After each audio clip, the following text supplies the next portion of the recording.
Today we're going to talk about chat marketing strategies for financial education to supersize and grow your business.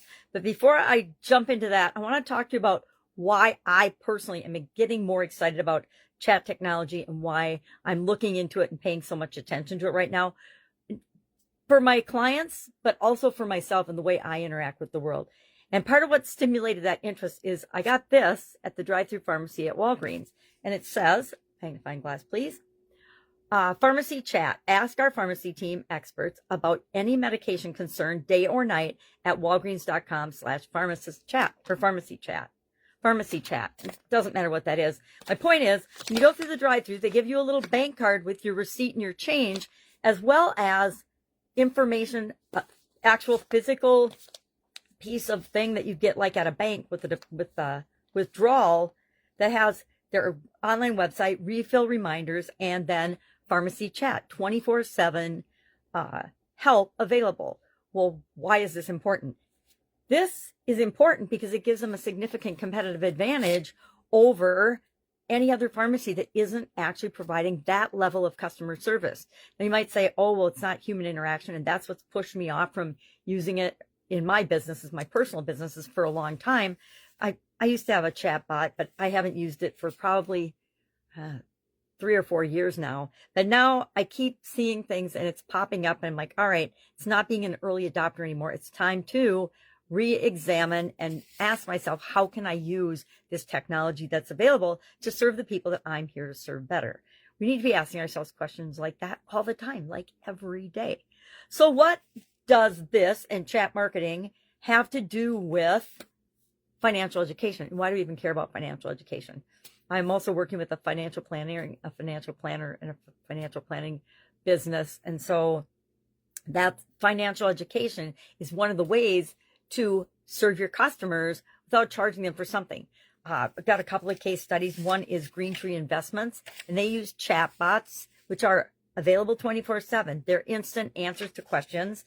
They provide, instant communication, personalization.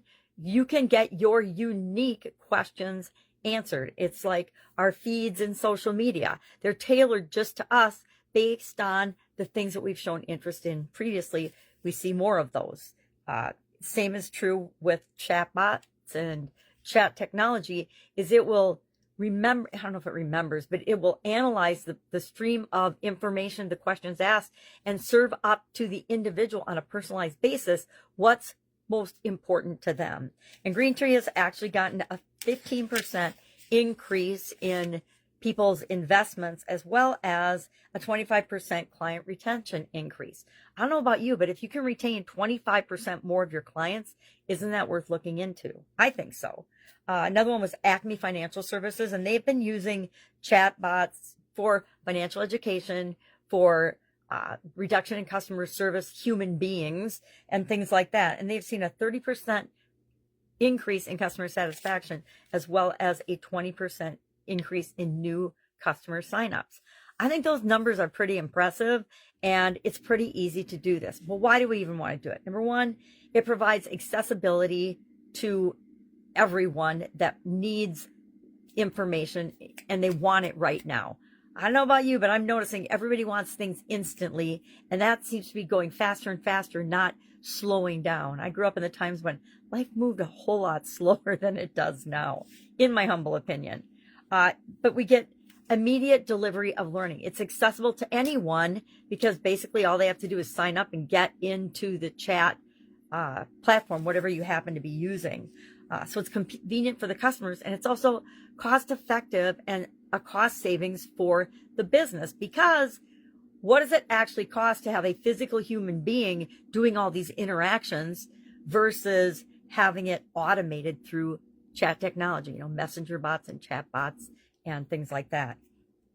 I don't know about you, but I think why I'm looking more and more into it is I don't want to be available 24/7. I'm sorry. I love my clients. I love my customers, but the days of me being, working 18-hour days, those are long gone. The older I get, the less I want to do that. And it's not duplicatable. If I want to sell my business today, someday, if you want to sell your business someday, the only way you're going to be able to do that is if you have processes and systems documented, by the way. This is one of the things I pound on a lot with my clients. I guess I don't pound on them, but I share with them a lot. It's critical that you document what you're doing and how you're doing it, so that if a key person leaves your organization, you're not just stuck holding the bag and running to try to figure out how you're going to fill and how you're going to train and how somebody new is going to figure out all those things. That's why I'm a huge fan of documentation and processes. So having chatbots that deliver financial information or pharmacy information is really powerful, because it can be accessible for anybody, anytime. It offers a chance to do interactive learning, meaning you can deliver different quizzes, information. It can also be personalized for the individual and their unique situation. Everybody that comes into a course or takes a training or a class does not come in with the same level of knowledge or with the same questions or even with the same intent or desire or objective as part of joining that training or going to that chatbot. We all come in with our own situation, our own past experiences, and what we expect to get out of it. The same is true with online digital learning. Everybody's in a little bit different place. So if we can find a way to personalize the experience for the person that is interacting with it, they are going to be much more satisfied than if they have to go through all of the basic stuff that they already know. Think of going to college, I'm going to use a personal example, going to college, needing a foreign language, have already had at least 5 years of German, but having to start at the beginning level because it doesn't count yet. Well, guess what? It was pretty easy to get A's the first 3 semesters of German because I had had so much foundational German.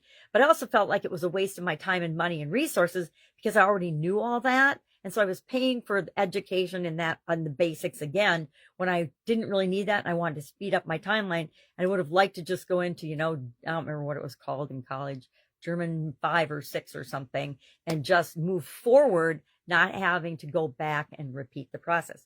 Same thing with people in any type of education. And usually when I call, and especially with this pharmacy one, I got one question I'm going to ask, right? And I want the answer now. You can Google it, right? We can go online and look it up ourselves. But is that information we're really going to trust? I'm going to say I'm not with my body and medications and things. So I was going to share, how do you set up a chatbot? What's the process? I've talked about that before. I can talk about that again and I'm sure I will. But I've noticed I've been going long. So I'm going to cut this off and say, are you using chatbots? How are you using them for your business? Are you educating your customers? We need to teach our customers how to use our products and services and walk them through using them so that they actually get the results that we're promising them in our offers. All right, have a great day, and I will, of course, be with you tomorrow.